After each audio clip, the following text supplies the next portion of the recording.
تو اب سنیے گا کہ یہ ولایت کیا چیز ہے اور یہ کس کو ملتی ہے.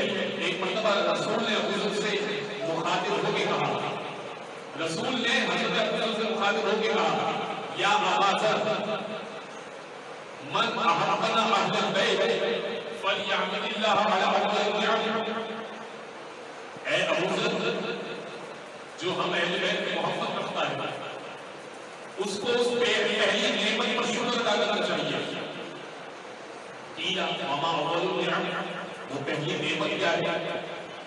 وہ پہلی نعمت کیا ہے کہ جس پر شکر ادا کرنا چاہیے اس کو کہ جو اہل بیت سے محبت کرتا ہے.